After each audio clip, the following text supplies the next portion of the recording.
Hey everybody, Ryan here. Today is my 25th birthday, and before I head to bed, I wanted to share a few thoughts that I've been having today, because people have been wishing me a happy quarter century, bringing that up over and over again. Oh, quarter century, 25 years, and I can't help but wonder at the age of the ripe old age of 25, if the younger version of me, the 16-year-old, the 18-year-old Ryan Moran, would be proud of the person that I've become at the quarter century mark.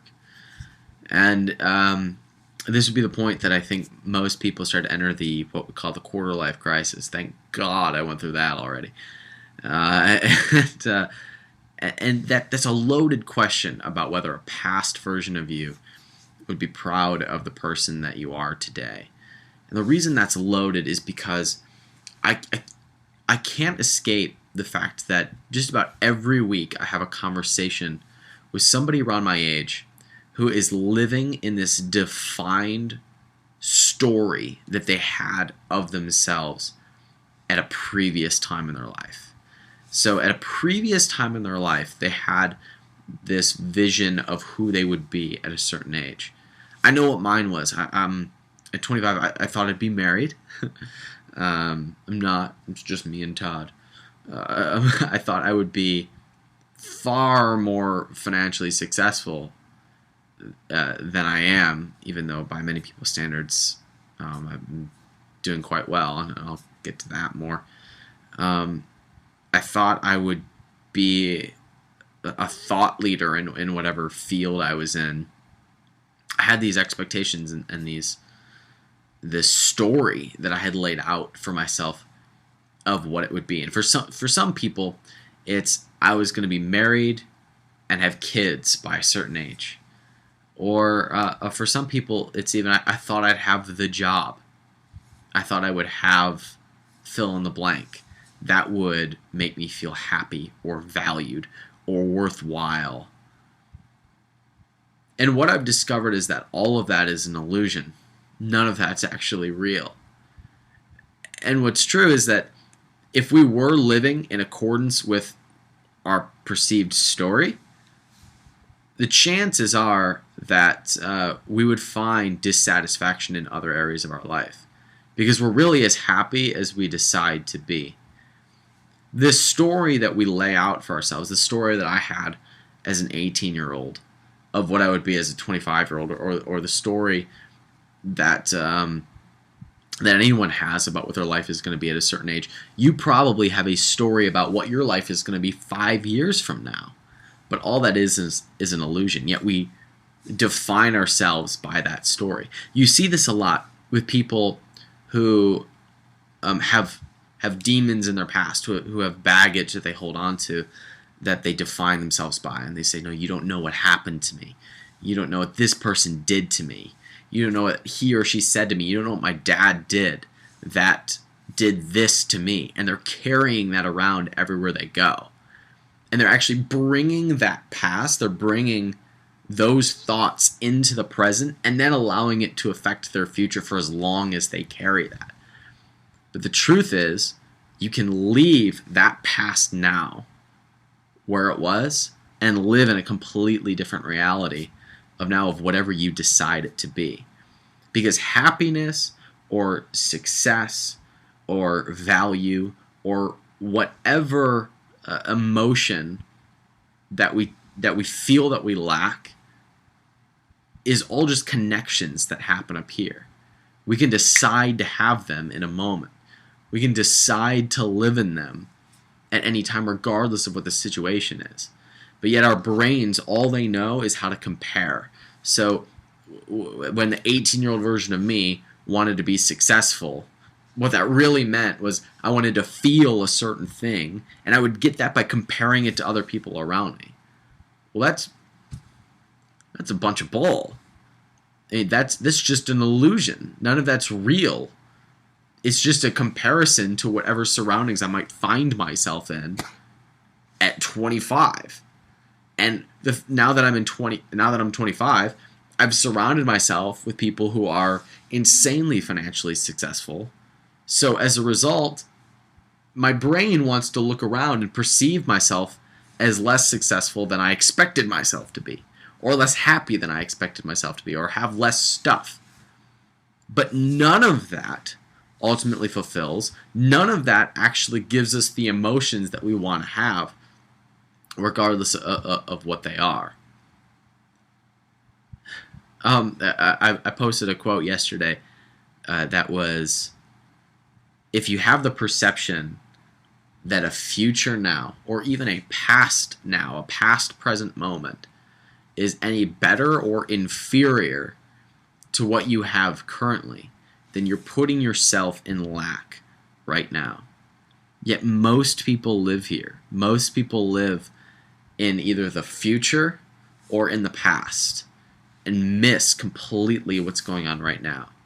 And yet all that ever happens for you to build a real story that's going to happen, whatever story that is that you want, what you need to do to get there is to bring yourself into the current now, bring yourself very present, and then project that and carry that. Whatever emotion you want to feel, whether it's happy or successful or whatever, you can feel right now. All you need to do is change what you focus on, change what you compare yourself to. If you want to feel successful, what are you comparing yourself to? Are you comparing yourself to media? Or are you comparing yourself to most of the world that lives on $2 a day? My former college roommate and I were on a road trip, and he had just accepted a teaching job in Gary, Indiana, the poorest area in the country, and was moving to Gary, Indiana to go accept this teaching job. Moving to the poorest place in America. And we're talking about life, and he says, man, I just feel so lucky because I'm one of the richest people in the world, and I'm one of the most educated people in the world. And I got to be one of those people. Wow. That hit me. Because here he was moving to one of the poorest areas of the country.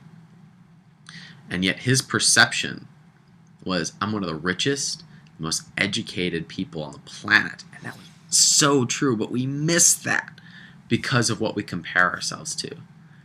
And we miss that because we compare ourselves to this ideal of what an earlier version of ourselves envisioned for us. And the cure for that is to bring yourself into what is absolutely present, into what is absolutely current right now, and living in that moment and feeling whatever emotion you want to feel by changing what you focus on. I think one of the most freeing things is coming to terms with the idea that you are going to die. And when you come to terms with the idea that you're going to die, you realize, A, that nothing is permanent, and B, that you don't have time to maintain regret. You don't have time to let whatever baggage in your past or whatever story you told yourself in the past weigh you down.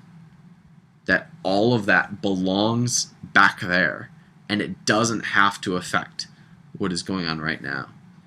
When you embrace the fact that you are not here forever, it frees you to actually be present now.